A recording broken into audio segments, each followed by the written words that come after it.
بعد فأعوذ بالله من الشيطان الرجيم بسم الله الرحمن الرحيم ولا تقولوا لمن يقتل في سبيل الله أموات بل أحياء ولكن لا تشعرون وقال النبي صلى الله عليه وسلم الأنبياء أحياء في قبورهم يصلون او کما قال علیہ الصلاۃ والسلام۔ نمے کا ذکر نبی نے کی بات کرتے ہیں، ہم اہل دل ہیں اور مدینے کی بات کرتے ہیں، نہ خدا ان سے راضی نہ مصطفیٰ ان سے خوش، جو اصحاب رسول سے کینے کی بات کرتے ہیں۔ بعض وہ مردہ دل جو قائل نہیں حیات النبی کے، ہم تو زندہ دل ہیں اور جینے کی بات کرتے ہیں۔ میرے واجب الاحترام بزرگوں بھائیوں، آج میں آپ حضرات کے سامنے عقیدہ حیات النبی صلی اللہ علیہ وسلم پر گفتگو کرنا چاہتا ہوں۔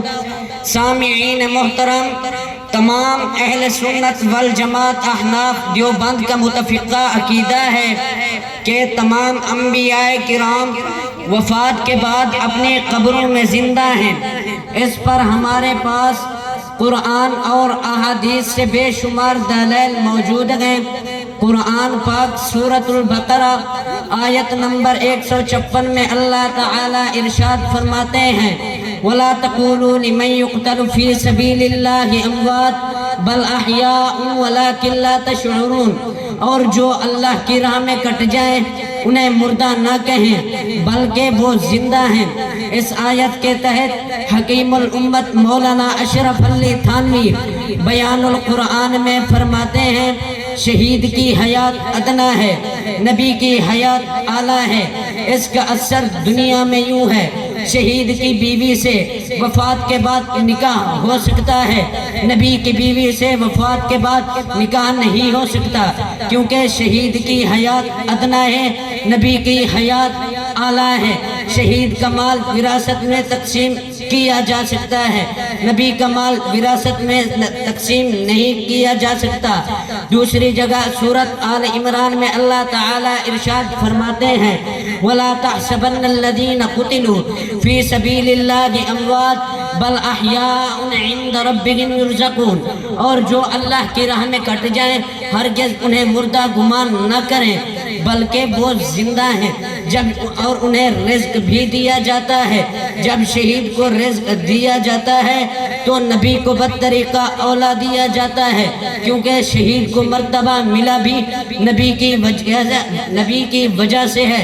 مشکات شریف میں احادیث موجود ہے نبی اللہ حی یرزقہ فی قبرہ، حضور پاک صلی اللہ علیہ وسلم اپنے قبر مبارک میں زندہ ہیں۔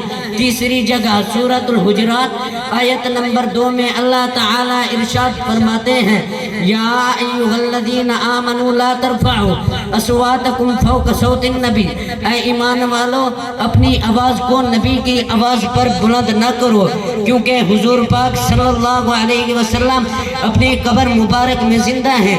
اس آیت کے تحت مفتی شفیع عثمانی صاحب معارف القرآن میں لکھتے ہیں اس آیت کے تحت حکیم الامت مفتی شفیع عثمانی بیان القرآن میں لکھتے ہیں جو حکم نبی کی زندگی میں تھا وہی حکم نبی کی وفات کے بعد نبی کے روزہ کا ہے۔ نبی اللہ حی یرزقہ فی قبرہ، حضور پاک صلی اللہ علیہ وسلم نے فرمایا معراج والی رات میرا گزر حضرت موسیٰ علیہ السلام کی قبر سے ہوا تو وہ اپنی قبر مبارک میں نماز پڑھ رہے تھے، اور بھی ہمارے پاس قرآن اور احادیث سے بے شمار دلائل موجود ہیں، لیکن وقت کی قلت کے باعث میں اپنی بات کو یہیں پر ختم کرنا چاہتا ہوں۔ وما علینا الا البلاغ المبین۔